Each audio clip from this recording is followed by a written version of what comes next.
Menteri Investasi Bahlil Lahadalia kembali klarifikasi soal izin usaha pertambangan. Bank Dunia merilis laporan operasi militer Israel atas Gaza menyisakan 26 juta ton puing dari kehancuran infrastruktur bernilai 18,5 miliar dolar Amerika. Sahabat finansial, Anda menyaksikan kabar bursa hari ini. Rujukan berita ekonomi Anda bersama saya, Maria Rahu Halek.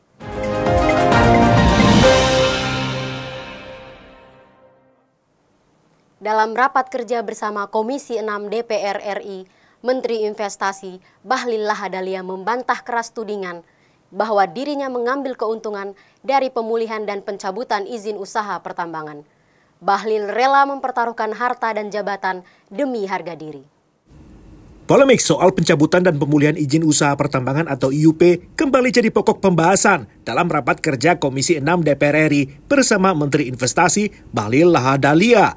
Bahlil membantah keras tudingan kewenangan dirinya terlampau besar dalam mencabut dan pemulihan IUP, termasuk soal menerima atau meminta upeti uang miliaran rupiah atau penyertaan saham. Saya mau sampaikan juga, mengaktifkan itu prosesnya kolektif kolegia. Tidak bisa Bahlil Lahadalia hanya menandatangani itu, Prof. Harus saya rapatkan dengan tim Satgas.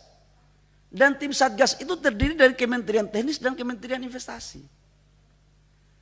Kalau teman-teman Kementerian Investasi teken memulihkan, sementara Menteri Teknis nggak bisa barang itu. Begitupun sebaliknya. Jadi harus kolektif kolegia, pleno. Keliru lagi itu media yang berbicara itu. Makanya di dalam penjelasan saya di 33 menit, itu runtut dan semuanya jelas. Gitu loh. Tapi saya menghargai media ini penting untuk kita tetap dorong sebagai kontrol. Kalau tidak nanti kita kebablasan juga. Tapi apa boleh buat? Ini kan sudah jadi bubur ayam kita gara-gara informasi itu kan. Tapi saya sering kata sama teman-teman. Boleh jabatan harta diambil tapi jangan korek harga diri saya. Saya kejar sampai lubang batu. Seperti diketahui, Presiden Jokowi mengumumkan rencana pencabutan 2078 izin usaha pertambangan atau IUP, 192 izin penggunaan kawasan hutan, serta lebih dari 34.000 hektar hak guna usaha yang tidak produktif.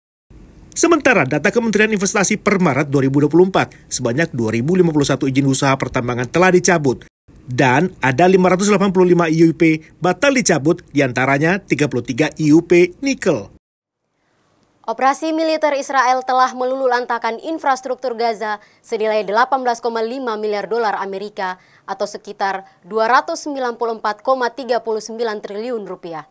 Lebih dari 1 juta orang kehilangan tempat tinggal, menjadi 26 juta ton tumpukan puing, seperti yang tercatat dalam laporan Bank Dunia.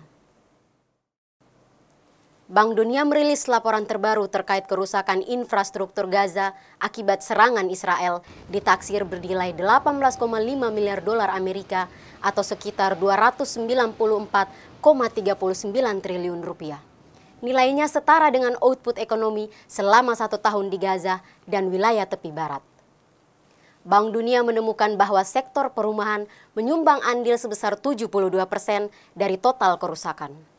Kemudian disusul kerusakan infrastruktur layanan publik seperti air, kesehatan, pendidikan, dan seterusnya.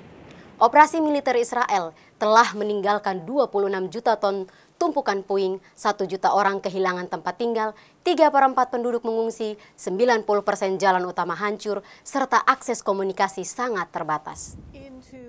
Bank Dunia mencatat, kini 74% penduduk Gaza kehilangan pekerjaan.